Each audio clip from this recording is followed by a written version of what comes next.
Hello, welcome to the CytoViva webinar, ENVI Basics 1. This webinar is going to go over a few of the basics of the ENVI 4.4 or 4.8 software, depending on which one you have. We're going to talk about some basic operations like opening files, explaining some of the windows, what's inside the windows, what those numbers mean, a little bit about some ENVI shortcuts, and just some basic ways to get some Spectrum and view them. So here on the desktop, I'm going to open up the icon ENVI 4.8. Once this is launched, you'll see the main ENVI toolbar up here at the top left. Now, you may have an ENVI toolbar that looks different from this, meaning it might be longer. This is a recent toolbar that we released in half of 2014, so about 6 months ago. It's the beginning of 2015 right now. And this toolbar is just a little more consolidated, and we took some of the features out that were never being used, and we consolidated some things, like I said. So this toolbar is a little shortened. Yours might be longer. Also, you might notice there's a CytoViva Analysis tab. These are some new features that we added probably about a year and a half ago. And these features do some sort of custom routines that are catered towards people doing nano and nanobio applications. If you do not have this CytoViva Analysis tab and would like these features, please email us at support@cytoviva.com and we can talk about getting you these features here. And there's going to be other webinars explaining these features here in the future. So let's start just by opening a file. You go to File, Open Image File. Here it routes you to a directory that's inside the ENVI ITT folder on your hard drive. You can change where this automatically opens a file from in the preferences.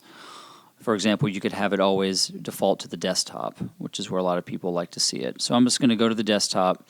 And I'm going to open up a file here that I have called AUNP cell 60x1.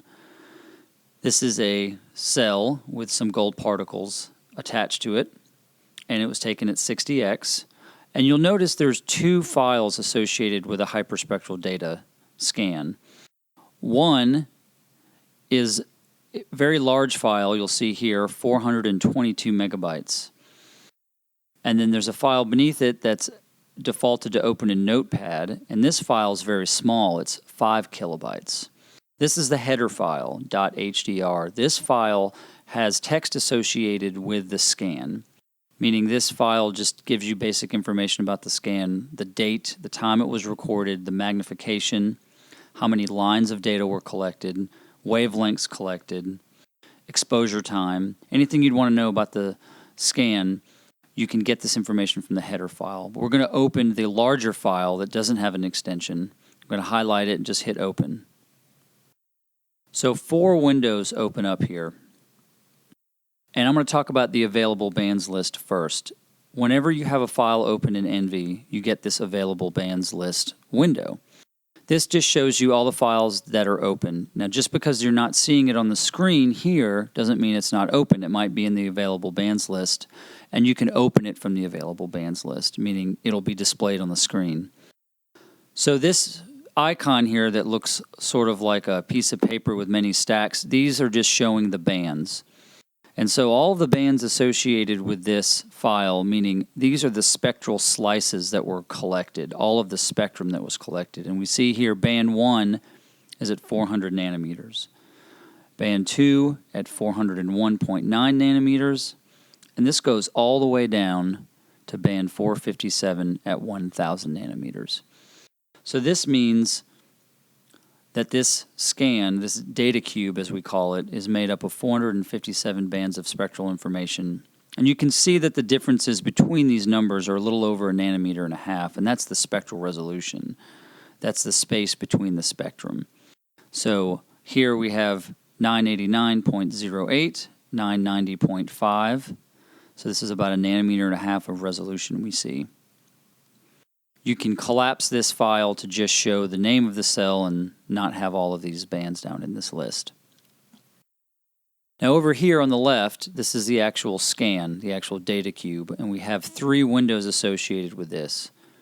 We have a zoom window here, which basically shows you what is inside this red box. This window here that has a menu associated with it, this window is called the image window. And then we have a scroll window. The scroll window is actually the entire data scan, the entire data cube. And this represents all of the area that was captured. And so this red box is what's being displayed in the image window. So if I move this around, it updates in the image window, and then the zoom window updates because it's just being stuck in the center of the image window. To get rid of the scroll window, which is what I normally do, you can just take the image window and expand it all the way out by dragging the bottom right corner of it and letting go. And so once you do this, you've expanded this window, and so this is the entire image. There's no need for a scroll window because we're seeing the entire image. The zoom window can be opened as well. So I can take the zoom window and expand it as well. So now the zoom window is shown as this red box, and if I move it over here to the upper right-hand corner, it updates.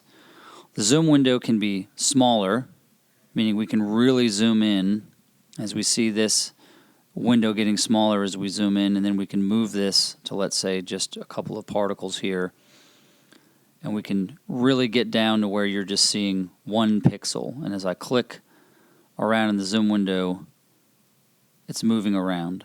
So the minus key makes the zoom window larger, plus key makes the zoom window zoom in, and then this empty box here that I'm putting my cursor around, this turns a target pixel off and on.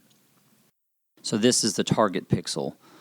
So if we were going to look at spectrum of this image, it would show what's in the target pixel. So we'll do that next. So to show the spectrum of this pixel, the easiest way to access the spectrum is to right-click either of the image or the zoom window, and this is called the shortcut menu. ENVI has a lot of features that can be accessed from what's called the shortcut window, and it's done by right-clicking the mouse. So if I right-click on the zoom window, this shortcut menu comes up. And the fourth option down, Z profile, in parentheses, spectrum, we select this, it shows the spectrum of this particular pixel. And so as I click to the pixel above it, it changes to the left, further to the left.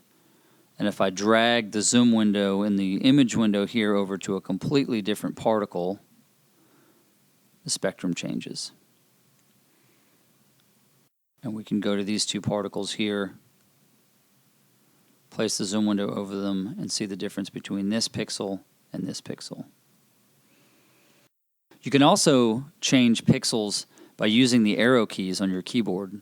If you click the up arrow, it goes up, left, down, and right. So you can hold down the arrow key and quickly shoot over to other parts of the image. So now I'm going to talk about the spectral profile window here that's open and explain a little bit of what's in here. So I'm going to expand this. The spectral profile window shows the spectrum of this particular one pixel in the crosshair. And the y-axis here says value. And again, in the Acquiring Hyperspectral Data webinar, we explained that the camera has a dynamic range that goes from 0 to about 15,000. That's if you have a USB Pixelfly camera. If you have an older Pixelfly camera that's called a card camera, meaning it's a Category 5 cable coming out of the camera, going into a card on the actual PC tower, that camera is 12-bit, and it only has dynamic range from 0 to about 4,000. This is a USB Pixelfly camera. It's 14-bit, and its dynamic range increases to about 15,000 before it clips. So here, this is the value of the camera's dynamic range. And so this goes from 0 up to, well, really it can go to infinity, except it's going to just clip actually it's going to stop where the data stops. And so in this case, this is a USB Pixelfly camera that captured this data. So it will clip at about 15,000. So if I go to a really bright area of the image, I don't know how close I got to clipping. I'll try to see if I can find an area. Yeah, okay, so this area here that I gathered clipped. So we see 1.5 times 10 to the fourth, 15,000. This is a little over 15,000. That's where the data clips. So, but to show you a little bit about the spectral profile window here, I'll explain some things. So the value here on the y-axis is the dynamic range of the camera. The x-axis here is spectrum, wavelength, and this is shown in nanometers, so 400 being the bottom range here, up to 1,000 nanometers. And if we left-click and hold down the mouse and go from left to right, it's going to trace the spectrum all the way up to its peak, down to the base of the data where it stops. In this case, it ends at about 800 nanometers for this particular particle. And we see as I move left and right, these numbers show up on the bottom left of the spectral profile window. These numbers, there's basically three numbers here. The first number is the band number, and I hope you can see this in the video, but on the bottom left, I've stopped here, and the first number is 60, and then there's a colon, and the next number is 472.76. That's the wavelength. So the first number is the band number 60, at 472.76 nanometers, and then there's a comma, and the next number is the intensity, and this reads 948. So you have the band number, the wavelength, and then the intensity. So if I scroll all the way over here to the peak of this particle, or this pixel, band 199 at 648.91, with an intensity of about 10,596. So that's what those numbers mean. So if you ever want to find where you are in the spectrum, just click and hold, and the spectrum is the second number, and the first number is the band number. You'll also notice these three lines that appear in the image, or in the spectral profile box. These are what's called default bands, meaning in the spectrum between 400 and 1,000 nanometers, the software has chosen the area of the spectrum to display blue, green, and red to make this image over here look balanced from a color perspective. So if I change these lines, I can grab them and move them to the left or right. I can change where green is represented, where red is represented, and of course where blue is represented. These default bands are the bands that we chose when we programmed the software, because these bands look most like this actually looks in the microscope. Now we can change the position of these three colors to sort of accent parts of the spectrum. So here, if I move the red out to, let's say, 723 nanometers, I right-click, which again shows the shortcut, and the first option is Load New Red, Green, Blue Combination. So this will now display in the left image window the new colors, meaning the red will change to 723 nanometers, the blue and the green will stay the same. So if I select this, and if you pay attention to the window and maybe even the particle in the zoom window, it should change. And it did. This particle got a little bit more red because I moved it closer to where its peak was. Also, there's other particles here that have changed color, meaning they have more information out at this wavelength, and they will be displayed as red. So if I take this zoom box and I move it over here to another particle, so this particle actually has a peak out at 686 nanometers. So if I move it to 686 and load it, we see it's changed a little bit. So if we wanted to see, if we moved the red way down here to an area of the spectrum that's not red and reloaded it, the red would go away. And so now you see this color's lost, this particle has kind of lost its red color that it has. So anyway, you can use this, you can take it way out here to 800 nanometers, And now any particle that shows up appearing more red, it just means it has more information out towards that range of the spectrum. And if you ever want to get back to the default bands, you simply come up here to the file in the bands list and right-click it and say load default red, green, blue to current. If you do new, it'll make a new display window. You just want to do it to the current. So now it goes back to its default bands. And as we see here, the default bands are blue is 459 nanometers, green is 548, and red is 638. So that's where these default bands lie.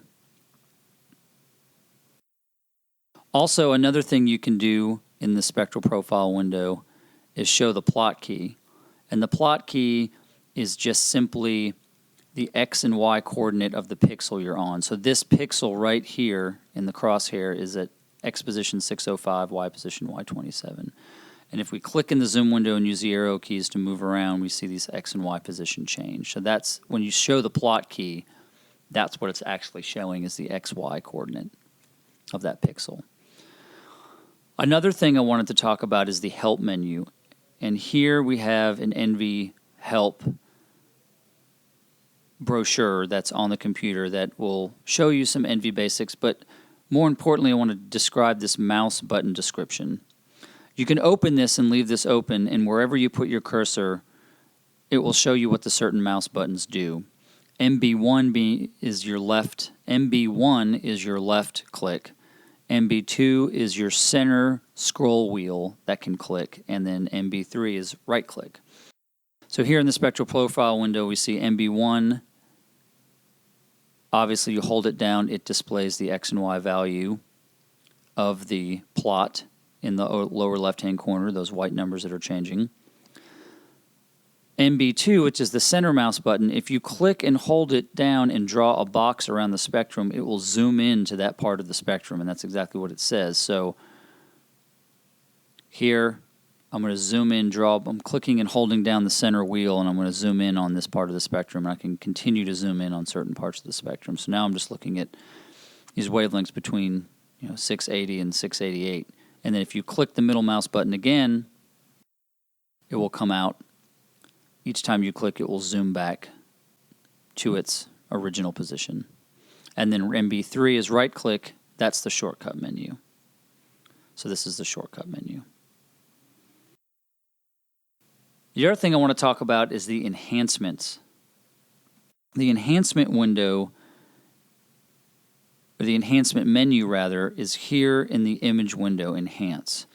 Enhancement just changes the way the image looks in the display. It doesn't change the data. So this cell with particles, the particles look kind of overexposed, and there's some areas of the cell that are very, very bright. The default enhancement here in the software is linear 2%. Like I said, you can change this in the preferences if you want, and we'll show you how to change the preferences in the next ENVI Basics webinar, which will be titled ENVI Basics 2. But it defaults to linear 2%. If you go to linear display, it's a linear display of the intensities. And this actually looks more like it does in the microscope, in the eyepieces, but it's a little dim. So I prefer to actually use what's called square root. And by the way, all of these are just duplicated down to the zoom window and the scroll window. You can change them there, but I found if you change it in the image window, it changes the scroll window and the zoom window, or the scroll window and the zoom window as well. So just do the image window. So square root actually looks a lot more like it does in the microscope, a little soft, a little brighter. So for very bright particles by themselves, maybe linear would work, but I find that for cells and tissue, that square root looks more like it does in the actual microscope. So that's the enhancement. And as we see, as we change these, the data doesn't change. So this spectrum of this pixel is not changing. I'm just changing the data. There's Gaussian and there's equalization, which make very dim particles look very bright. But usually it's between linear 2%, and square root. So you just have to play with those and see which ones you like the best. Now the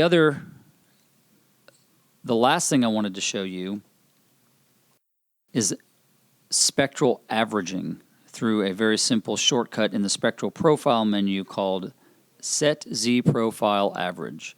Setting the Z Profile Average means right now we're just getting 1 pixel of spectrum, but if we set an average window that's something larger than 1 pixel, let's say 2 by 2, and hit OK, the spectrum just kind of smoothed out. Let me expand this zoom window to show you what I'm talking about. So now instead of just seeing this 1 pixel of spectrum, this is an average of a 2 by 2 block. And so this target represents the bottom right of the block, meaning it's actually getting the spectrum of the pixel above it, the pixel to the left, and the pixel beneath that pixel. And this square block here is 1 average spectrum shown here. So if I go to another part of the spectrum here, and I click, this is now the average spectrum of these 4 pixels. So if I change it back to 1 by 1, and hit OK, you'll see the spectrum will change. It'll become a little more noisy, a little bit more noise in it because we're seeing just 1 individual pixel spectrum. There are other spectral smoothing algorithms in the software that we'll go over in other webinars that describe some of the Side of Viva analysis tools. Spectral smoothing is one of those, but this is a really simple way to quickly just set your Z profile average to 2 by 2 or 3 by 3 or 4 by 4, and just keep in mind that the target pixel is the one in the bottom right. So that's all for today. That's everything I wanted to cover in this ENVI Basics 1 webinar. And so stay tuned for the ENVI Basics 2 webinar, which will explain some more of the basic features of the ENVI software. Thank you.